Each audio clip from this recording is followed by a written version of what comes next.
"Get out of my way, cleaning lady!" Dr. Marcus Sterling's voice boomed through Sterling Memorial Hospital's marble lobby as he shoved the elderly black woman holding a mop bucket. "This is a restricted area for medical personnel only." The 71-year-old woman stumbled backward, her cleaning supplies scattering across the polished floor as Sterling knocked her against the reception desk. Security guards looked away. Nurses pretended not to see. The woman's medical files scattered from her bag, revealing patient charts and pharmaceutical records. "I said move!" Sterling shouted, standing over her as she gathered the scattered documents. "Learn your place in my hospital." But as Dr. Sarah Williams slowly rose to her feet, adjusting her janitor's uniform, something in her calm expression made Sterling's confident smirk falter. The files she were collecting weren't cleaning schedules. They were FDA violation reports. 47 patient deaths, 32 covered-up malpractice cases, 18 forged medical licenses. And the woman Sterling had just assaulted, she wasn't a cleaning lady. She was the former chief of internal medicine, who had been working undercover for 6 months, documenting the medical fraud that would destroy Sterling's entire operation. Sterling had no idea he'd just committed felony assault against the one person with the medical credentials and federal connections to expose the largest medical malpractice cover-up in Chicago. Sterling Memorial Hospital stood like a monument to medical excellence on Chicago's Gold Coast, its 20-story glass facade reflecting the morning sun across Lake Michigan. The building housed some of the most expensive medical equipment in the Midwest, attracted the wealthiest patients from across the country, and generated over $200 million in annual revenue. But beneath its pristine exterior lay a corruption so systematic and deadly that it would ultimately destroy hundreds of families and claim dozens of innocent lives. Dr.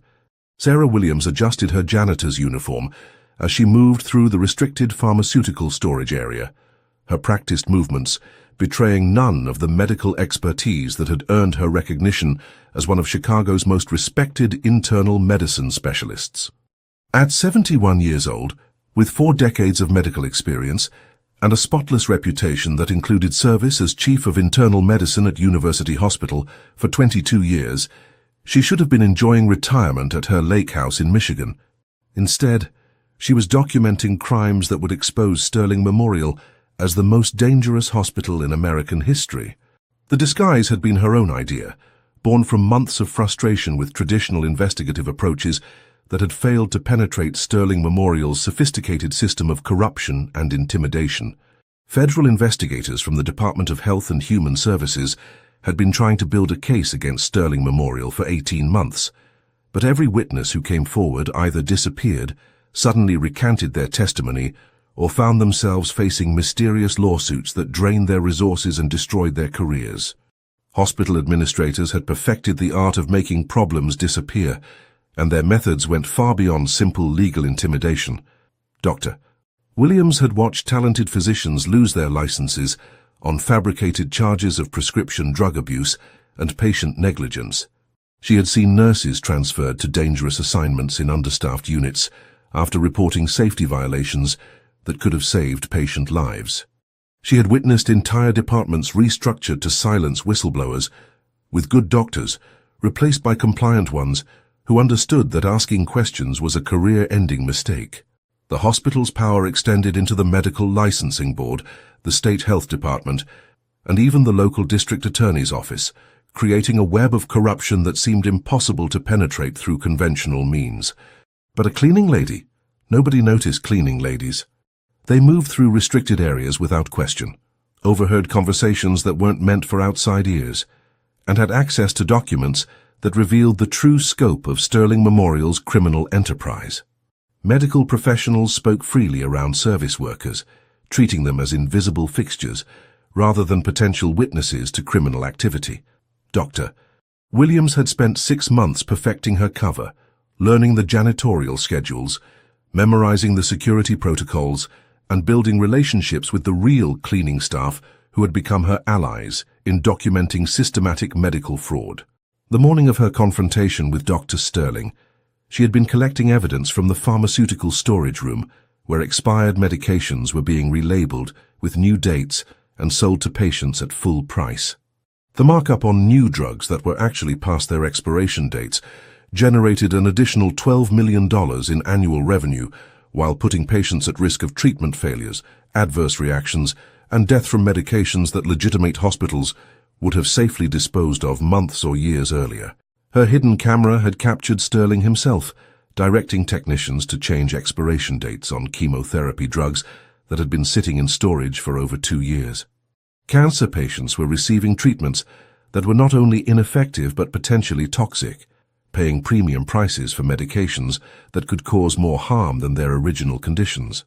The systematic nature of this fraud suggested that Sterling Memorial viewed patients not as human beings deserving of care, but as revenue streams to be exploited until they died.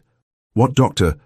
Williams discovered next would shock even experienced federal investigators who thought they had seen the worst of medical corruption. The evidence folder hidden beneath Dr.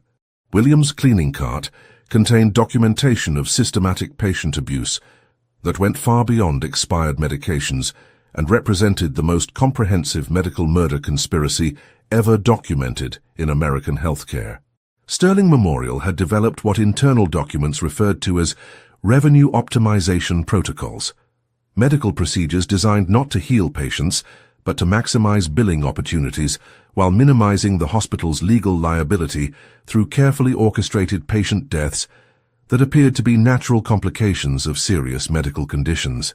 The cardiac surgery department, led by Dr. Sterling's longtime associate, Dr. Robert Chen, had been performing unnecessary heart procedures on elderly patients with substantial insurance coverage and significant personal assets. The surgeries were complex enough to justify charges exceeding $200,000 per patient, but were often deliberately complicated to create life-threatening conditions that required extended hospital stays, generating additional revenue streams, while the patient slowly died from preventable infections and surgical complications that were actually caused by intentional medical negligence. Dr. Williams had discovered that Sterling Memorial maintained 2 sets of medical records for these patients: the official records that showed aggressive treatment for complex cardiac conditions with unfortunately tragic but medically unavoidable complications, and the internal records that documented the deliberate creation of complications to extend profitable hospital stays until patient deaths eliminated the possibility of malpractice complaints or demands for financial restitution.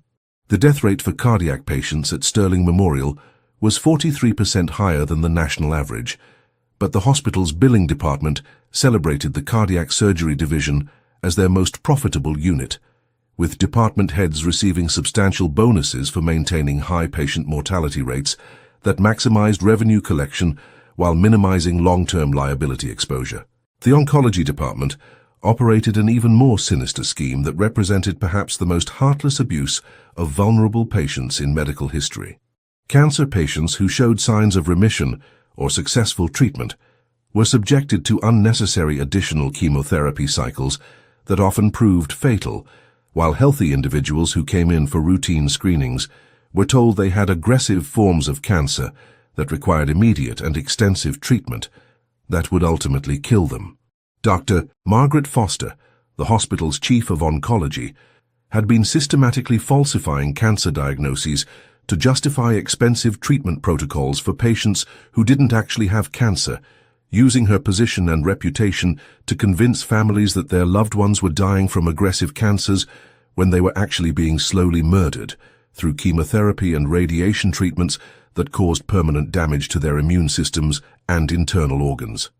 The internal motto documented in emails between department heads was, "Dead patients can't complain about billing errors," a phrase that revealed the calculating cruelty behind Sterling Memorial's systematic patient abuse.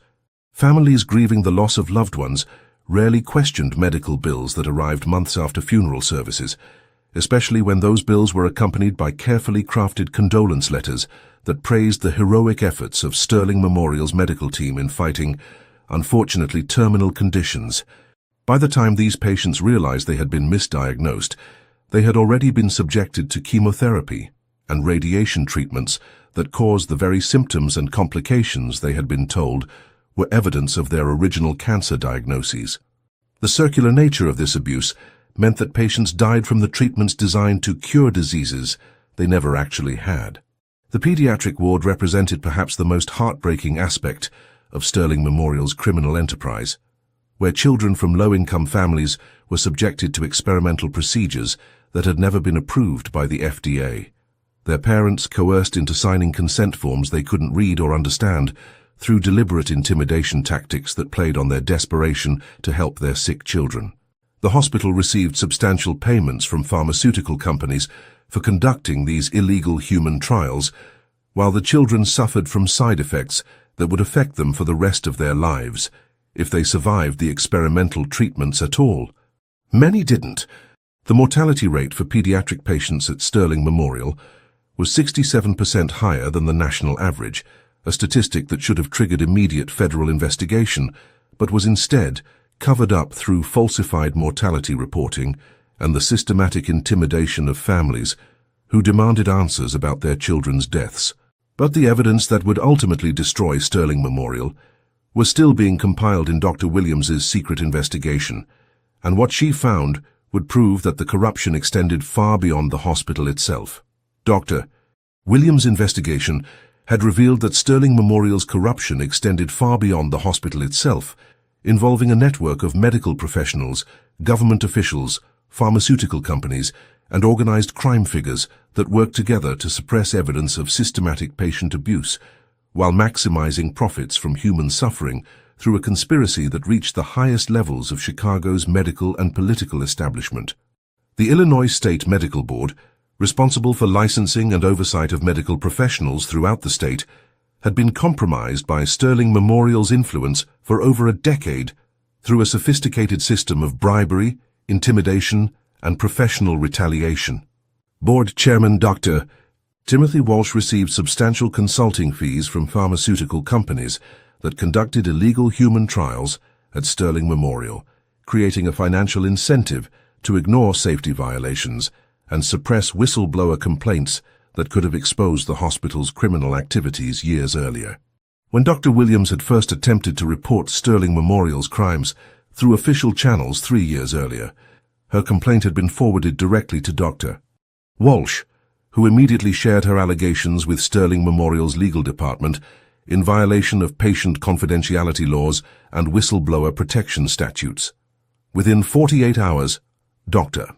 Williams found herself facing a professional conduct investigation based on fabricated allegations of patient abuse and prescription drug diversion that could have destroyed her medical license and ended her career.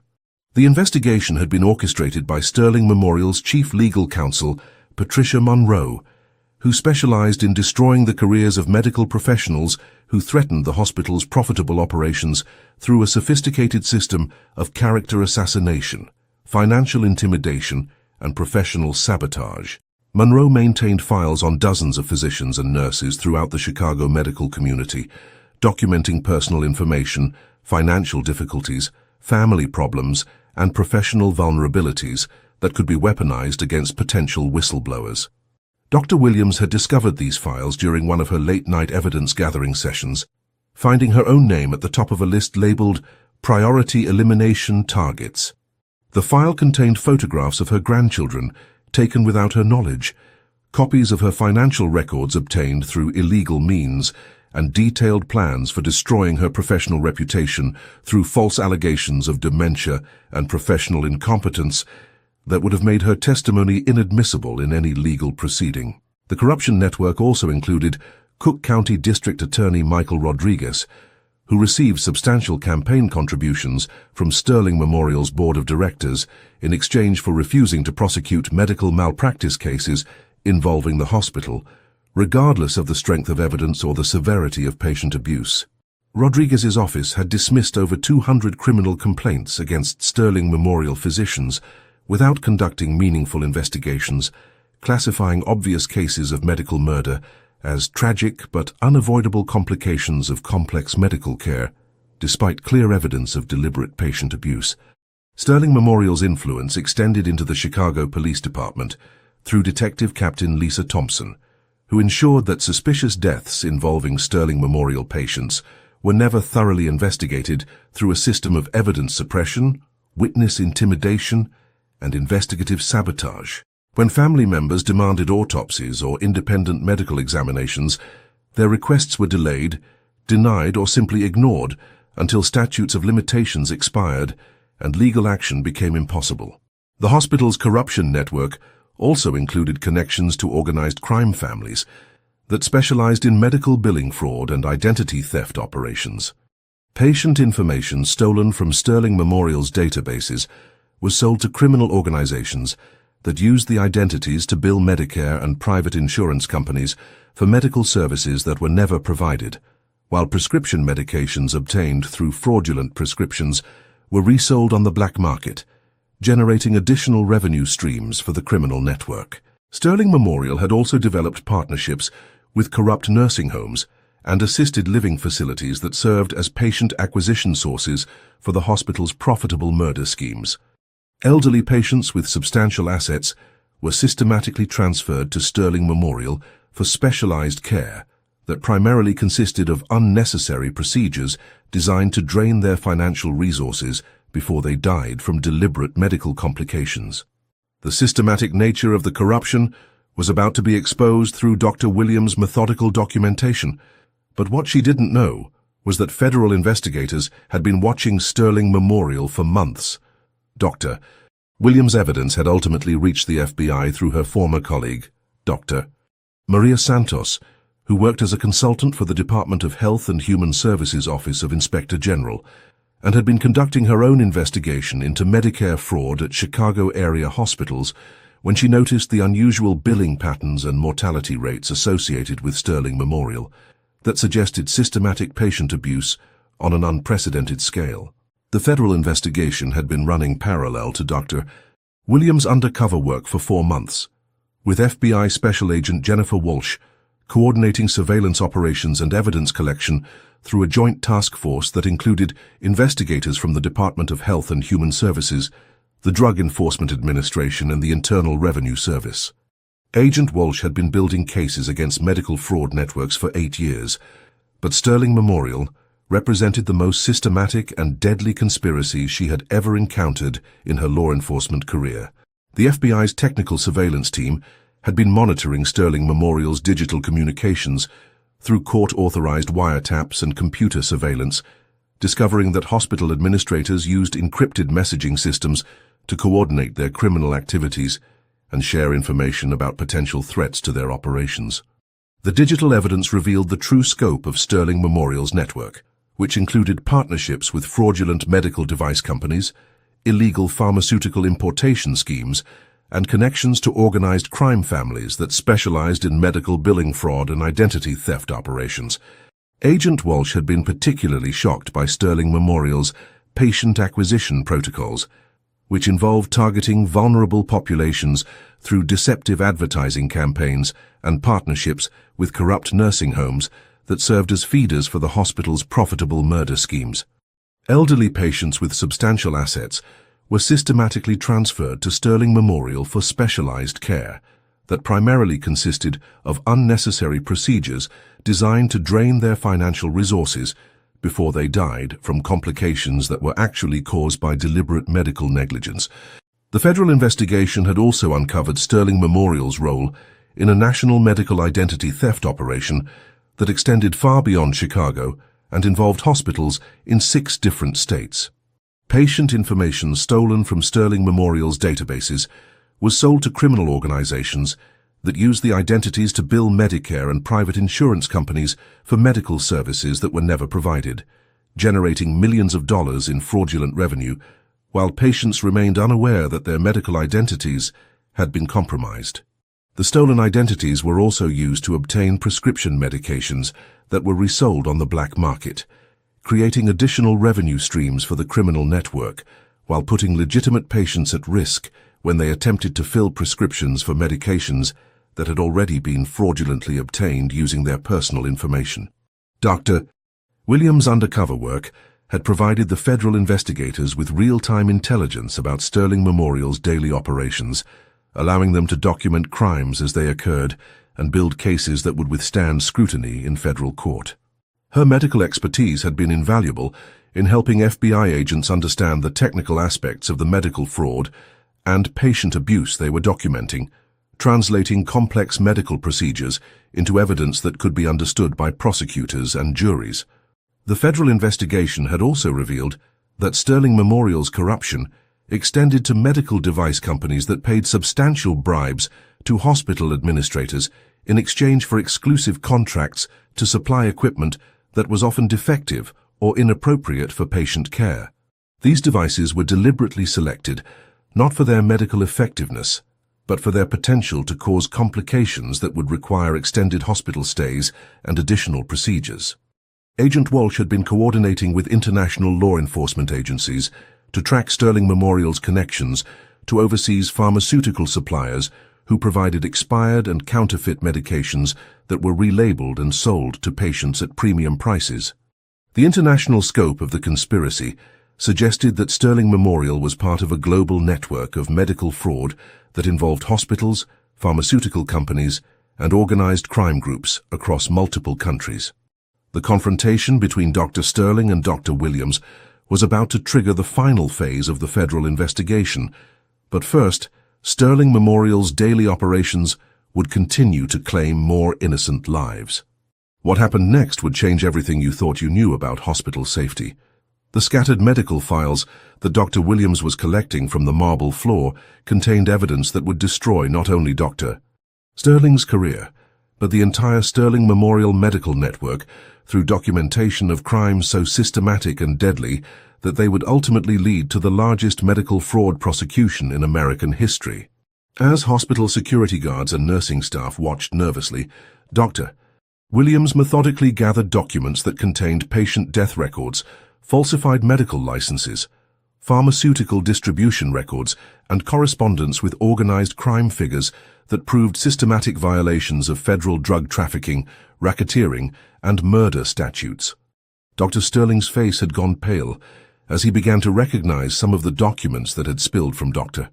Williams' bag, particularly the FDA violation reports that contained his signature, authorizing the distribution of expired chemotherapy drugs to cancer patients, and the patient death records that showed mortality rates that were statistically impossible unless patients were being deliberately killed through medical negligence or intentional harm designed to maximize billing revenue while minimizing long-term liability exposure.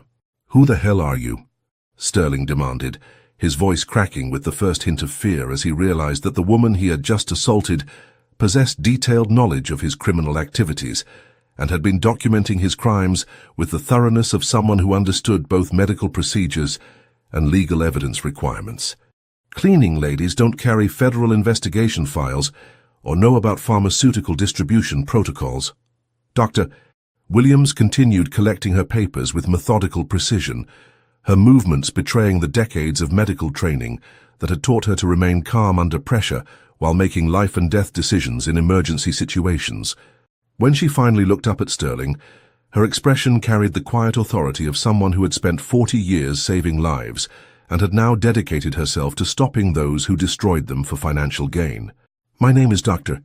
Sarah Williams," she said quietly, her voice carrying clearly through the suddenly silent hospital lobby as security guards, nursing staff, and administrative personnel strained to hear every word of what they sensed was a historic confrontation. "I served as Chief of Internal Medicine at University Hospital for 22 years before I retired. I've been working undercover in this hospital for 6 months, documenting the systematic murder of patients for financial gain." The revelation hit Sterling like a physical blow, causing him to stagger backward as he processed the implications of what he had just heard. Hospital staff members who had been pretending not to notice the confrontation suddenly found themselves unable to look away, as they understood that they were witnessing the exposure of crimes they had either participated in, enabled through their silence, or failed to report despite having knowledge of patient abuse that violated every principle of medical ethics.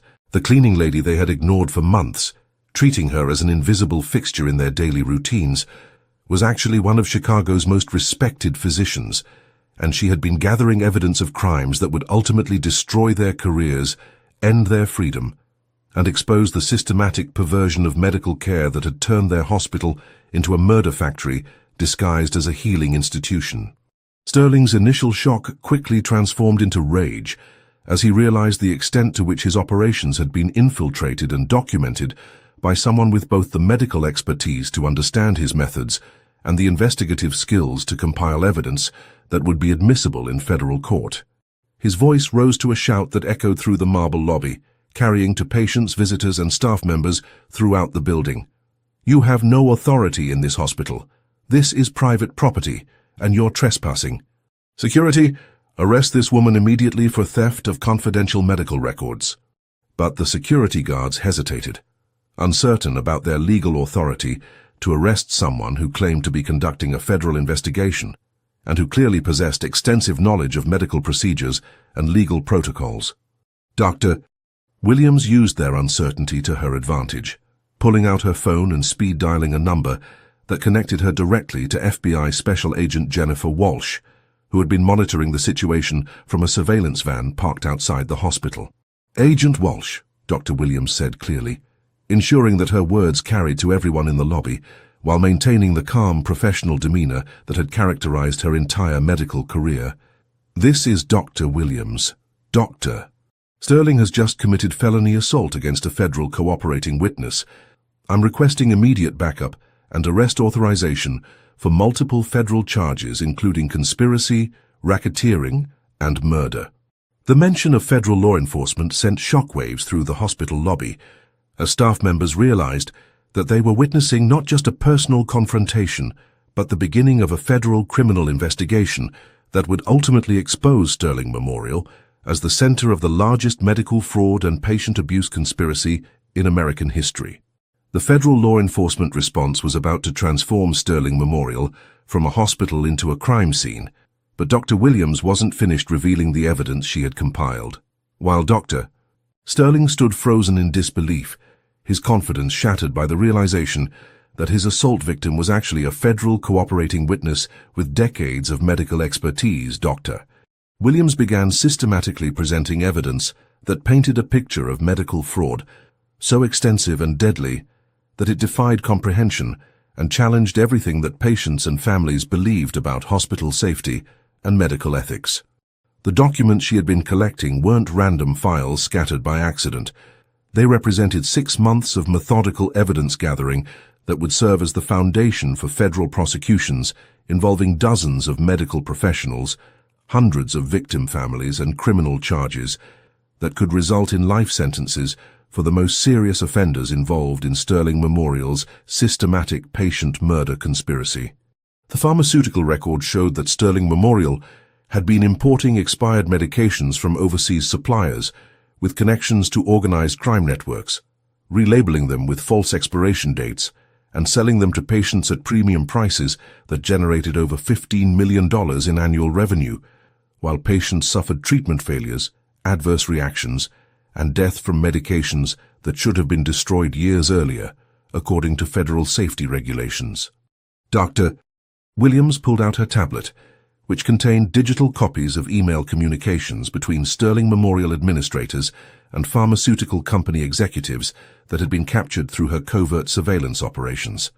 The emails revealed a systematic conspiracy to use Sterling Memorial patients as unwilling subjects in illegal drug trials, with pharmaceutical companies paying substantial fees for access to patient populations who had never consented to experimental treatments and were unaware that they were being used as human test subjects. "Dr. Sterling, Dr. Williams said, consulting her digital files with the practiced precision of someone who had spent months compiling evidence for federal prosecution. "I have recordings of you personally authorizing the use of expired chemotherapy drugs on cancer patients who trusted you with their lives. I have video footage of you directing technicians to change expiration dates on medications that had been stored improperly for over 2 years. I have documentation showing that you personally profited from pharmaceutical companies that paid Sterling Memorial for conducting illegal human trials on patients who never consented to experimental treatment." Sterling's face cycled through expressions of denial, anger, and dawning terror as he realized the scope of evidence that had been accumulated against him through months of careful surveillance and documentation. His attempts to maintain professional composure were failing as the weight of potential federal charges became clear, and he understood that he was facing not just the end of his medical career, but the possibility of spending the rest of his life in federal prison. The nursing staff members who had been watching the confrontation began to understand that they were witnessing something historic, the systematic exposure of crimes they had either participated in or failed to prevent, despite having knowledge that could have saved patient lives.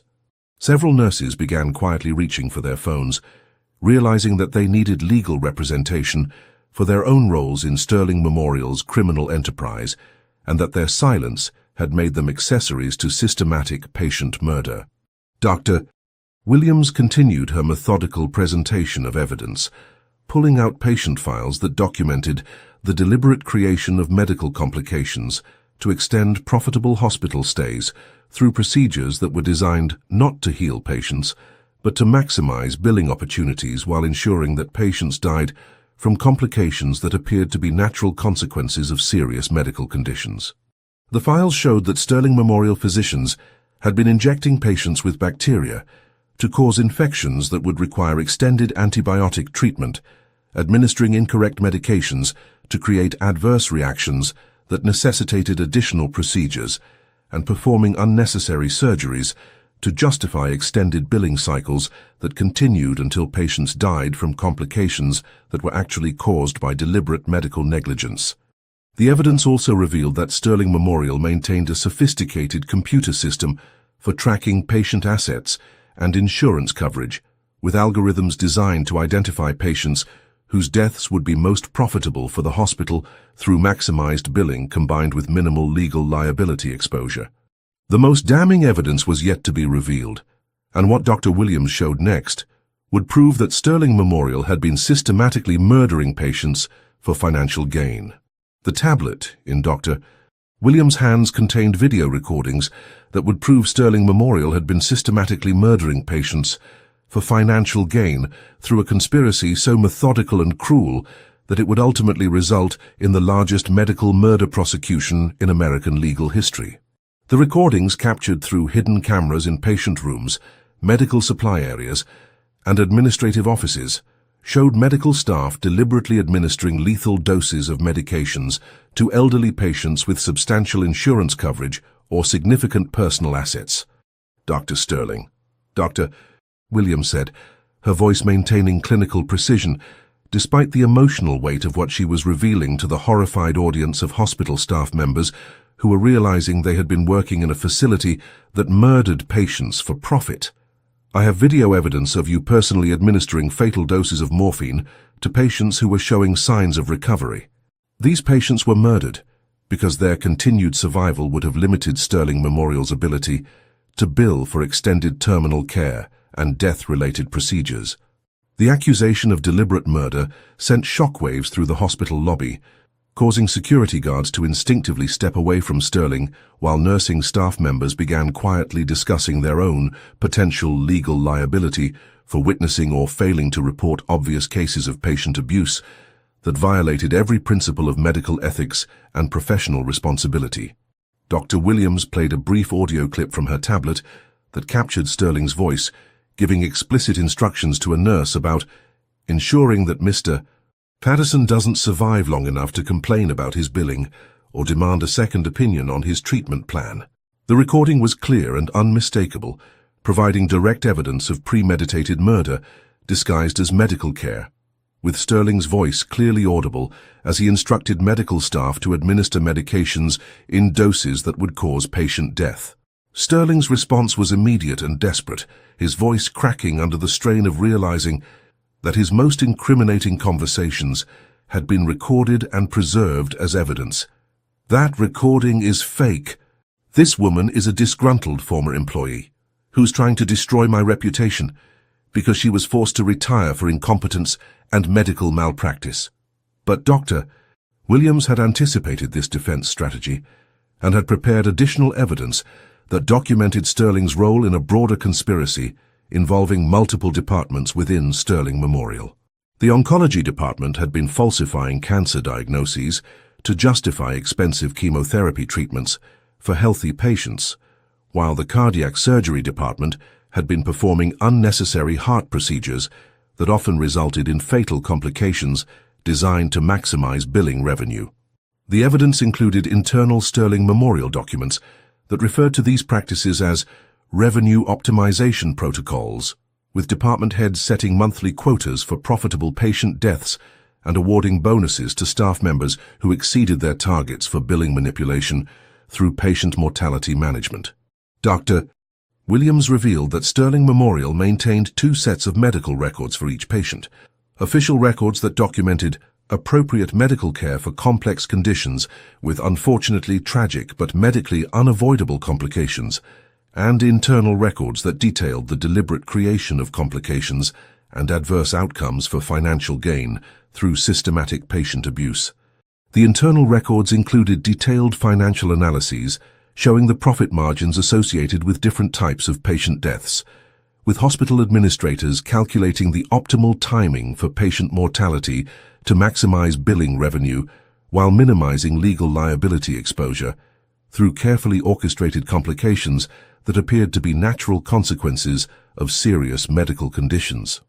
The evidence also showed that Sterling Memorial had developed a sophisticated patient selection system that targeted elderly individuals with substantial assets but limited family support, making them ideal victims for the hospital's murder-for-profit schemes because their deaths were unlikely to trigger family investigations or legal challenges that could expose the conspiracy.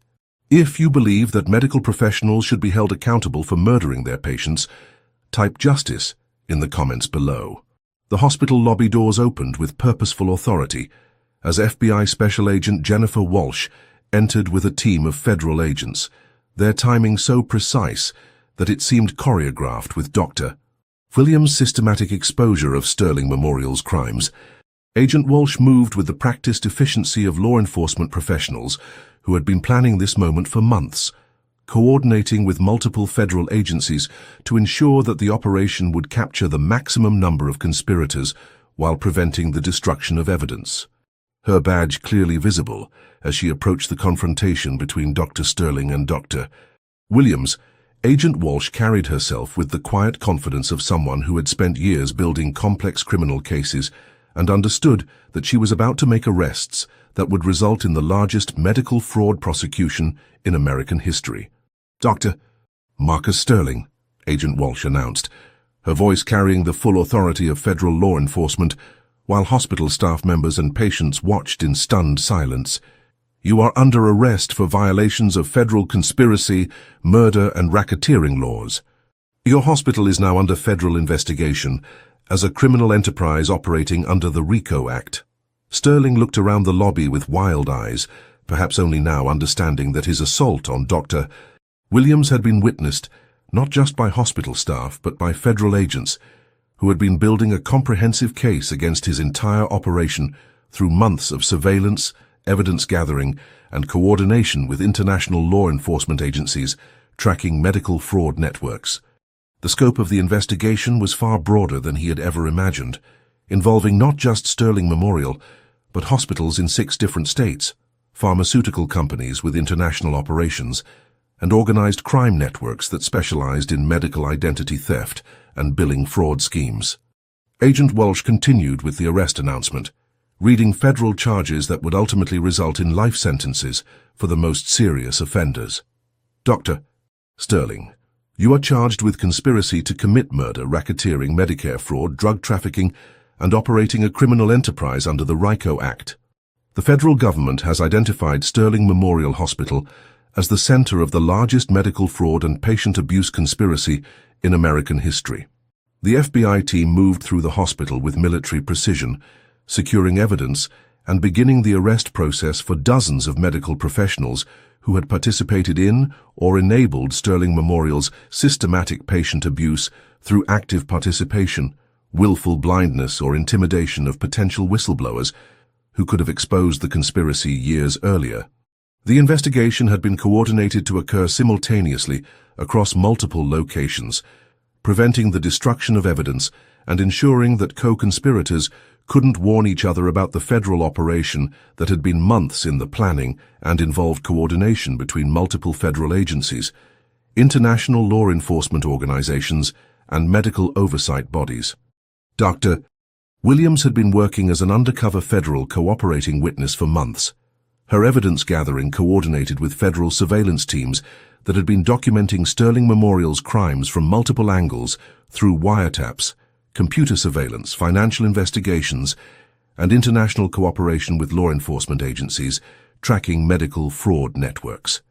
Her medical expertise had been invaluable in helping FBI agents understand the technical aspects of the medical fraud and patient abuse they were investigating, translating complex medical procedures into evidence that could be understood by prosecutors and juries, while maintaining the chain of custody required for federal prosecution. The scope of arrests was about to reveal the true extent of Sterling Memorial's criminal network, but what agents discovered would shock even experienced federal investigators. What came next would change everything about how America views hospital safety. Within hours of Sterling's arrest, the FBI's coordinated operation had resulted in federal charges against 47 medical professionals, hospital administrators, government officials, and organized crime figures who had participated in or enabled Sterling Memorial's systematic patient abuse through a conspiracy that extended far beyond the hospital itself and involved corruption at the highest levels of Chicago's medical and political establishment. Dr. Robert Chen, Sterling Memorial's chief of cardiac surgery, was arrested at his suburban mansion while attempting to destroy computer files that contained evidence of unnecessary heart procedures performed on elderly patients for purely financial reasons, with no regard for patient safety or medical necessity. The files documented over 300 unnecessary cardiac surgeries that had resulted in patient deaths, with Chen personally profiting from each procedure through kickbacks from medical device companies that paid substantial bribes for exclusive contracts, regardless of device safety or effectiveness. Chen had been using his position to perform experimental procedures on patients who had never consented to experimental treatment, essentially using Sterling Memorial's cardiac surgery department as a testing ground for medical devices and surgical techniques that had never been approved by the FDA for human use. His personal profits from these illegal human experiments exceeded $3 million over 5 years, while patients died from complications that were actually caused by deliberately dangerous experimental procedures. Chief of Oncology Dr. Margaret Foster was taken into custody at O'Hare International Airport as she attempted to board a flight to Switzerland, where she had been transferring millions of dollars in illegal profits to offshore banking accounts that were designed to hide the proceeds of her systematic patient abuse through falsified cancer diagnoses and unnecessary chemotherapy treatments. Foster's luggage contained patient medical records that proved she had been falsifying cancer diagnoses to justify expensive chemotherapy treatments for healthy individuals, essentially murdering healthy people by convincing them they had cancer and then killing them with unnecessary cancer treatments that destroyed their immune systems and caused the very symptoms they had been told were evidence of their non-existent cancer. Her falsified diagnoses had resulted in the deaths of over 120 healthy patients who had been murdered through unnecessary chemotherapy. The arrests extended beyond Sterling Memorial to include Illinois State Medical Board Chairman Dr. Timothy Walsh, who had been receiving substantial payments from pharmaceutical companies in exchange for suppressing safety violations and whistleblower complaints that could have exposed Sterling Memorial's crimes years earlier and saved hundreds of patient lives. Walsh's corruption had enabled Sterling Memorial's crimes to continue for years without regulatory oversight or meaningful investigation, despite clear statistical evidence of patient abuse that should have triggered immediate federal intervention and hospital closure. His personal bank accounts contained over $2 million in bribes from pharmaceutical companies that had been conducting illegal human trials at Sterling Memorial. Cook County District Attorney Michael Rodriguez was arrested in his office while meeting with Sterling Memorial's legal counsel to discuss strategies for suppressing the federal investigation and intimidating potential witnesses who might testify about patient abuse they had witnessed at the hospital. The meeting had been recorded by federal surveillance equipment that had been monitoring Rodriguez's communications for months, providing evidence of obstruction of justice and conspiracy to cover up ongoing criminal activities that resulted in patient deaths. Rodriguez had personally received over $400,000 in campaign contributions from Sterling Memorial's board of directors in exchange for refusing to prosecute obvious cases of medical murder. Detective Captain Lisa Thompson of the Chicago Police Department was charged with conspiracy and obstruction of justice for her role in suppressing investigations into suspicious patient deaths at Sterling Memorial, ensuring that obvious cases of medical murder were never thoroughly investigated despite clear evidence of criminal activity. Thompson had personally prevented dozens of criminal investigations that could have exposed Sterling Memorial's patient abuse years earlier, accepting substantial bribes from hospital administrators in exchange for classifying obvious murders as natural deaths or unavoidable medical complications. Her corruption had enabled Sterling Memorial to continue murdering patients for profit while avoiding criminal prosecution. The federal investigation was revealing connections to organized crime and international pharmaceutical trafficking that extended far beyond Chicago and involved criminal networks operating in multiple states and countries. The organized crime connections proved to be far more extensive than federal investigators had initially anticipated. Sterling Memorial had been serving as a hub for the Torino crime family's medical fraud operations, with hospital administrators laundering money through fake medical billing schemes while providing the criminals with access to patient information that could be used for identity theft and insurance fraud on a massive scale. Vincent Torino, Jr., the crime family's operations chief, had been using Sterling Memorial as a front for importing counterfeit medications from criminal organizations in Eastern Europe, Mexico, and Southeast Asia. These fake drugs were repackaged to look like legitimate American pharmaceuticals and sold to patients at premium prices, generating millions of dollars in profits while putting patients at risk of death from toxic ingredients and contaminated manufacturing processes. The international pharmaceutical trafficking network involved criminal organizations in 7 different countries, with Sterling Memorial serving as the primary distribution point for counterfeit medications throughout the American Midwest. Federal agents had been tracking this network for over 2 years, building cases against organized crime figures who had been using medical institutions to legitimize their criminal activities through partnerships with corrupt hospital administrators.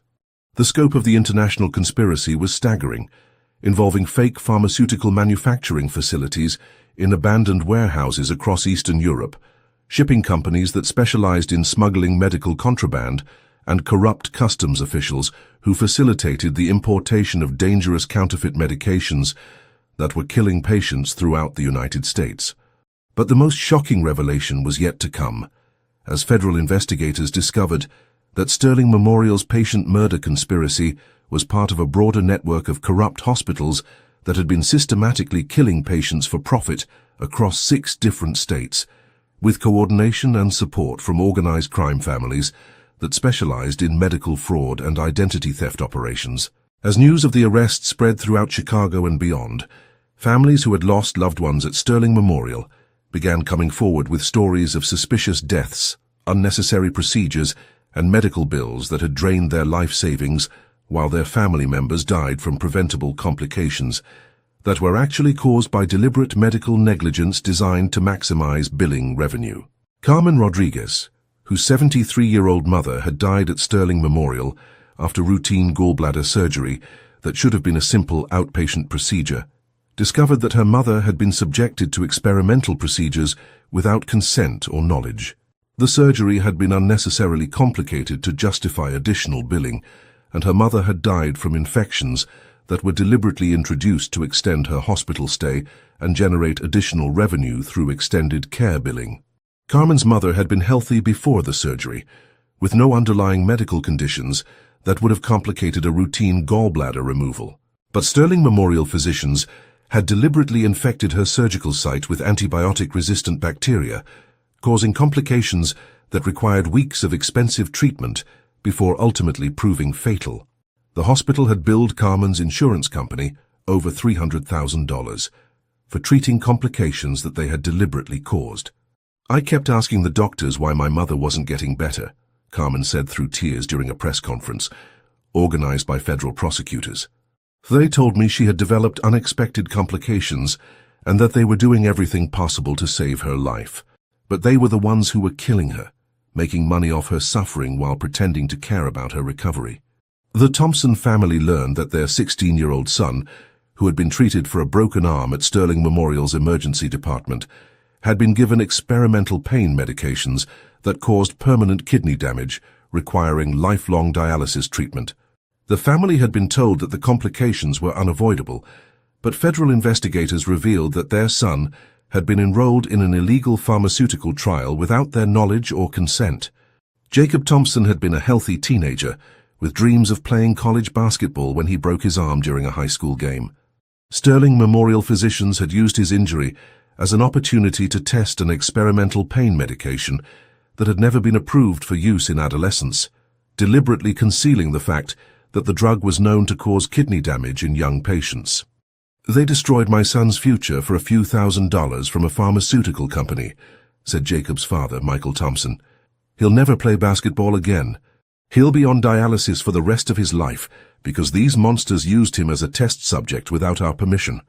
Margaret Foster, an unrelated patient who shared a name with Sterling Memorial's corrupt oncologist, had been told she had aggressive breast cancer and subjected to unnecessary chemotherapy and radiation treatments that destroyed her immune system.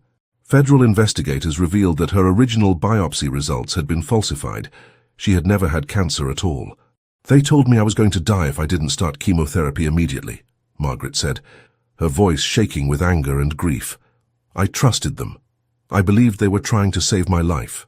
But they were slowly killing me with treatments for a disease I never had. They took away 2 years of my life, destroyed my health, and made me suffer through hell for money." The Williams family, no relation to Dr. Sarah Williams, discovered that their grandfather had been deliberately infected with antibiotic-resistant bacteria to extend his hospital stay and justify additional billing. He had died after weeks of unnecessary suffering, while Sterling Memorial collected over $200,000 from Medicare for his complex treatment. 81-year-old Robert Williams had been admitted to Sterling Memorial for a routine hernia repair that should have required only a brief hospital stay. Instead, he had been deliberately infected with MRSA bacteria that caused widespread complications requiring intensive care treatment that lasted for 6 weeks before ultimately proving fatal. "Grandpa was the strongest man I knew," said his grandson, David Williams. "He survived World War II, raised 6 children, worked until he was 75. But Sterling Memorial killed him for money, infected him with bacteria, and watched him suffer while they billed Medicare for every day he was dying."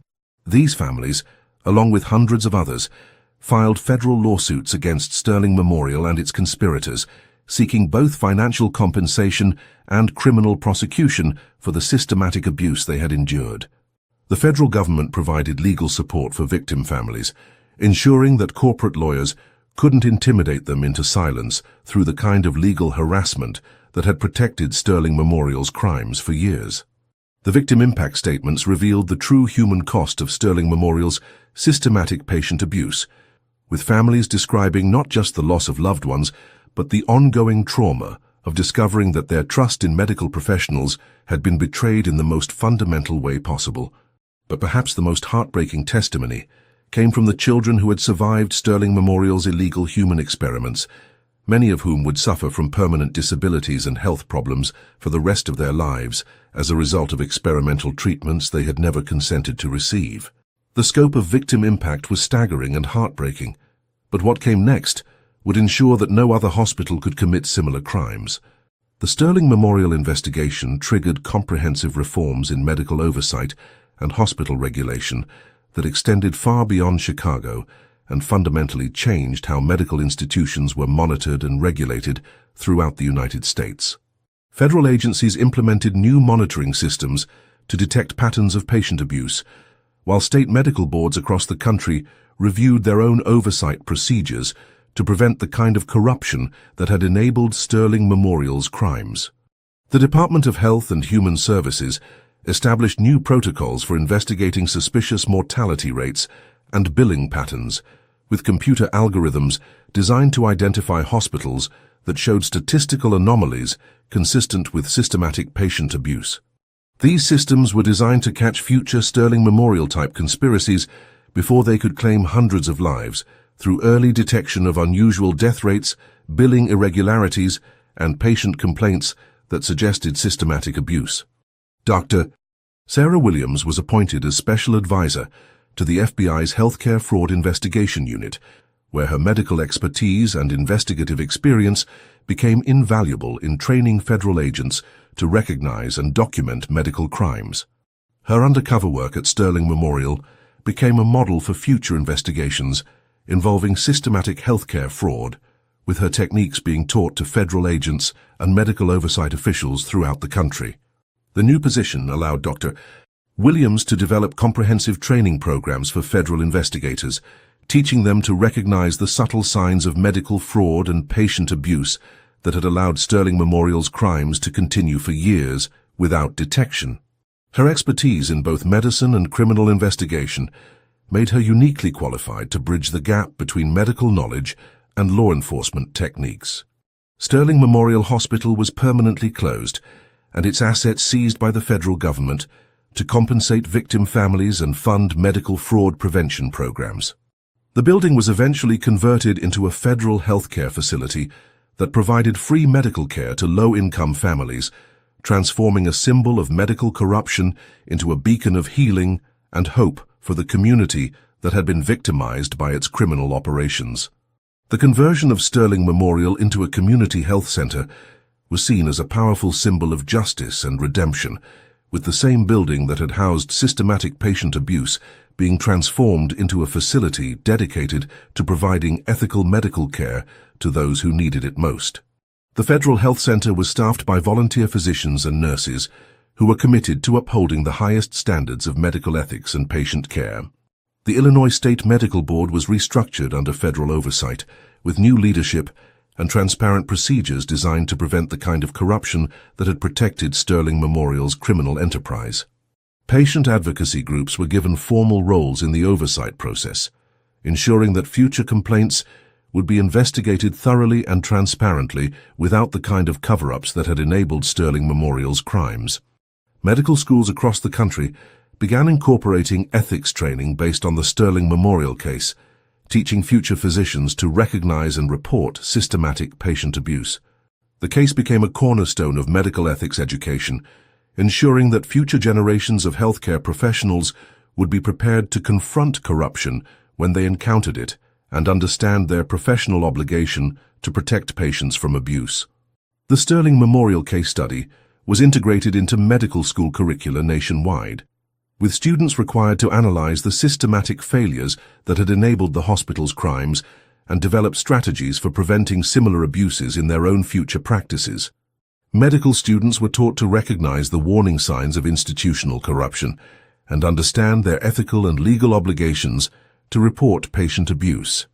Hospital accreditation standards were completely overhauled in response to the Sterling Memorial scandal, with new requirements for financial transparency, patient safety monitoring, and whistleblower protection that made it much more difficult for corrupt hospitals to hide systematic patient abuse.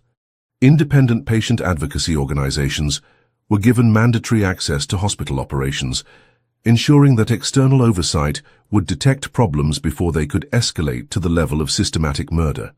The transformation was comprehensive and lasting, but the final chapter of justice was still being written in federal courtrooms across the country. 2 years after Dr. Sarah Williams' confrontation with Dr. Sterling in Sterling Memorial's marble lobby, federal courts had delivered justice that reflected the unprecedented scope and severity of the conspiracy's crimes against vulnerable patients through sentences that would serve as a permanent deterrent to future medical fraud and patient abuse.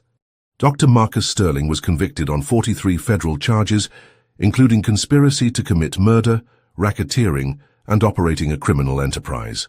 He was sentenced to life in prison without the possibility of parole, with the federal judge specifically noting that Sterling had perverted the sacred trust between physician and patient into a license for systematic murder that violated every principle of medical ethics and human decency. The judge's sentencing statement was particularly powerful, describing Sterling's crimes as among the most heinous violations of professional trust ever documented in American medical history. The court noted that Sterling had used his position as a physician to systematically murder patients for financial gain, betraying the fundamental principles of medical care and destroying the lives of hundreds of families who had trusted him with their loved ones' care. Dr. Robert Chen received a sentence of 45 years for his role in performing unnecessary cardiac surgeries that resulted in patient deaths, with additional charges for conducting illegal human experiments without patient consent. Dr. Margaret Foster was sentenced to 38 years for falsifying cancer diagnoses and conducting illegal human trials on healthy patients, essentially murdering over 100 people through unnecessary chemotherapy treatments. The sentencing hearings became a national focal point for discussions about medical ethics and patient safety, with victim families providing powerful testimony about the impact of Sterling Memorial's crimes on their lives. The court proceedings were broadcast live, allowing the American public to understand the full scope of the conspiracy and the devastating impact on families who had lost loved ones to systematic medical murder. Illinois State Medical Board Chairman Dr. Timothy Walsh received 25 years for corruption and conspiracy, while Cook County District Attorney Michael Rodriguez was sentenced to 20 years for obstruction of justice and conspiracy to cover up ongoing criminal activities. Detective Captain Lisa Thompson received 15 years for her role in suppressing investigations that could have exposed Sterling Memorial's crimes years earlier. The federal prosecution resulted in over $200 million in financial penalties and asset seizures, with the majority of these funds dedicated to compensating victim families and establishing a memorial foundation for healthcare reform. The Sterling Memorial Victims Memorial Foundation continues to advocate for patient safety and medical ethics reform, ensuring that the lessons learned from this tragedy continue to protect future patients from similar abuse. Vincent Torino Jr. and 6 other organized crime figures were sentenced to terms ranging from 20 to 35 years for their roles in the international pharmaceutical trafficking network that had used Sterling Memorial as a distribution hub for counterfeit medications. The organized crime prosecutions were particularly significant because they demonstrated the federal government's commitment to dismantling the criminal networks that enabled systematic medical fraud. Dr. Sarah Williams received the Presidential Medal of Freedom for her courage in exposing systematic medical crimes and her role in transforming healthcare oversight throughout the United States. At the awards ceremony, she spoke about the importance of medical professionals taking responsibility for policing their own profession and protecting vulnerable patients from those who would exploit their trust for financial gain. Medical professionals have a sacred obligation to protect patients from harm, Dr. Williams said during her acceptance speech. When we fail in that obligation, when we allow colleagues to abuse patients for profit, we betray everything that the medical profession represents. The patients who died at Sterling Memorial trusted us to heal them, and we failed them. We must never forget that trust, and we must never stop fighting to protect it. These stories of justice inspire people all around the world. Let us know what country and city you're watching from, so we can see how far these powerful messages are reaching. Carmen Rodriguez, who lost her mother to Sterling Memorial's criminal enterprise, became a leading advocate for medical transparency and patient rights, working with federal legislators to strengthen hospital oversight and patient protection laws. She testified before Congress about the need for stronger oversight of hospital operations and continues to work with victim families seeking justice for medical abuse. Carmen's advocacy work led to the passage of the Patient Protection and Medical Transparency Act, which required hospitals to publicly report mortality rates, complication rates, and financial relationships with pharmaceutical companies. The legislation also strengthened whistleblower protections for medical professionals and created independent patient advocacy positions within hospital oversight agencies. The Sterling Memorial case fundamentally changed how federal authorities investigate healthcare fraud, with Dr. Williams' undercover methodology becoming a standard tool for exposing systematic medical crimes. Her work proved that sometimes the most effective way to fight institutional corruption is to become invisible within the system itself, gathering evidence from the inside while maintaining the patience and determination necessary to build comprehensive cases against criminal enterprises. Medical licensing boards in all 50 states implemented new oversight procedures based on the Sterling Memorial investigation, with mandatory reporting requirements for suspicious mortality rates and systematic monitoring of physician billing patterns. The changes made it much more difficult for corrupt physicians to hide systematic patient abuse behind professional credentials and institutional authority. The international pharmaceutical trafficking network, exposed through the Sterling Memorial investigation, led to coordinated law enforcement operations in 7 countries, resulting in the dismantling of criminal organizations that had been manufacturing and distributing counterfeit medications worldwide. The international cooperation demonstrated the global nature of medical fraud and the need for coordinated international responses to protect patients from systematic abuse. Sterling Memorial's marble lobby, where Dr. Sterling assaulted Dr. Williams and triggered the exposure of the largest medical fraud conspiracy in American history, now houses a memorial to the patients who lost their lives to medical greed. The memorial serves as a reminder that healthcare must be guided by healing rather than profit, and that the medical profession has a fundamental obligation to protect patients from those who would exploit their vulnerability for financial gain. The memorial includes the names of all patients who died as a result of Sterling Memorial's systematic abuse, along with a permanent exhibit explaining how the conspiracy was exposed and what changes were made to prevent similar abuses in the future. Medical students from universities throughout the Chicago area visit the memorial as part of their ethics training, ensuring that future physicians understand their obligation to protect patients from institutional corruption. The most important lesson from this story is that one person's courage to stand up against institutional corruption can transform entire systems and save countless lives. As evening fell over the federal courthouse, where so much justice had been served, Dr. Sarah Williams prepared to return home, where her family waited with stories of their own day's work in medicine and law. The memory of Sterling's assault had long since faded, but the meaning of that moment, when she chose to expose systematic murder disguised as medical care, remained as vivid as ever. Sterling had thought his medical degree made him untouchable, that his position would protect him from consequences, that violence would silence those who challenged his authority. He was wrong on every count, because he encountered someone who understood that some principles are worth fighting for, regardless of personal cost. The transformation of Sterling Memorial, from a symbol of medical corruption into a beacon of ethical healthcare, demonstrated that institutions can be redeemed through the courage of individuals who refuse to accept systematic abuse as inevitable. Dr. Williams's work proved that even the most sophisticated criminal enterprises can be dismantled when good people refuse to remain silent in the face of injustice. The medical profession itself was transformed by the Sterling Memorial scandal, with new emphasis on ethical training, patient advocacy, and professional responsibility for reporting abuse.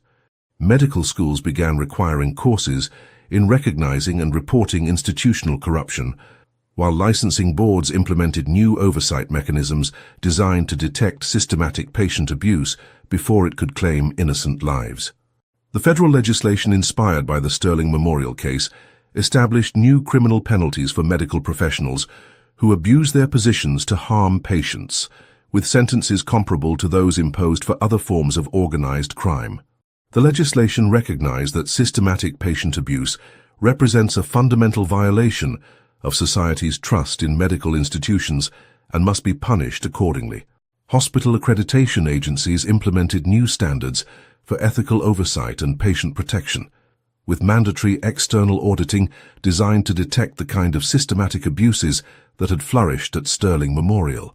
The new standards required hospitals to demonstrate not just medical competence, but ethical integrity and commitment to patient welfare above financial considerations. The Sterling Memorial Victims Memorial Foundation established scholarship programs for medical students who demonstrated exceptional commitment to medical ethics and patient advocacy. The scholarships were designed to support future physicians who would carry forward the lessons learned from the Sterling Memorial tragedy and ensure that patient safety remained the highest priority in medical care. The legacy of Dr. Sarah Williams's courage continues to protect patients throughout the United States and beyond, with her investigative techniques being used by federal agencies worldwide to detect and prevent medical fraud before it can claim innocent lives. Her example demonstrates that sometimes The most powerful response to institutional corruption is the quiet determination to document the truth until justice becomes inevitable. The Sterling Memorial case established precedents that continue to guide federal prosecutions of medical fraud and patient abuse, with courts recognizing that systematic abuse of patients represents a form of organized crime that deserves the harshest possible penalties. The case demonstrated that medical degrees and professional credentials provide no immunity from criminal prosecution when physicians betray their fundamental obligation to protect patient welfare. The international cooperation triggered by the Sterling Memorial investigation led to the establishment of new protocols for detecting and prosecuting cross-border medical fraud, with law enforcement agencies sharing information and coordinating operations to dismantle criminal networks that exploit vulnerable patients for financial gain.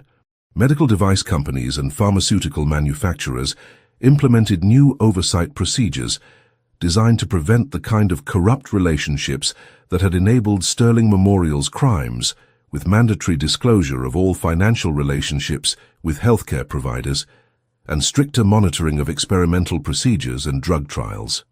The transformation of American healthcare oversight in response to the Sterling Memorial scandal saved countless lives by establishing systems designed to detect and prevent systematic patient abuse before it could escalate to the level of murder. The reforms demonstrated that institutional corruption can be defeated through the combination of individual courage, federal determination, and comprehensive systematic change. The story of Dr. Sarah Williams and Sterling Memorial Hospital continues to inspire medical professionals, law enforcement officers, and ordinary citizens who understand that protecting the vulnerable from institutional abuse requires constant vigilance and the courage to act when confronted with systematic injustice. Justice doesn't always move quickly, but when good people refuse to give up, it moves inevitably toward truth and accountability. The Sterling Memorial case proved that even the most sophisticated criminal enterprises can be dismantled when individuals with expertise and determination refuse to accept corruption as inevitable and commit themselves to documenting the truth until justice becomes unavoidable. Some battles are won not through force, but through the quiet courage of refusing to be broken by institutional intimidation and the patient determination to gather evidence until the truth becomes undeniable. Sarah Williams showed us that sometimes the most powerful response to systematic abuse is maintaining professional integrity until truth prevails over corruption and justice is finally served to those who thought themselves above the law. The medical profession emerged from the Sterling Memorial scandal with a renewed commitment to ethical practice and patient protection, demonstrating that even institutions corrupted by greed and criminal activity can be redeemed through the efforts of individuals who refuse to accept abuse as normal and commit themselves to transforming systems that have lost their way.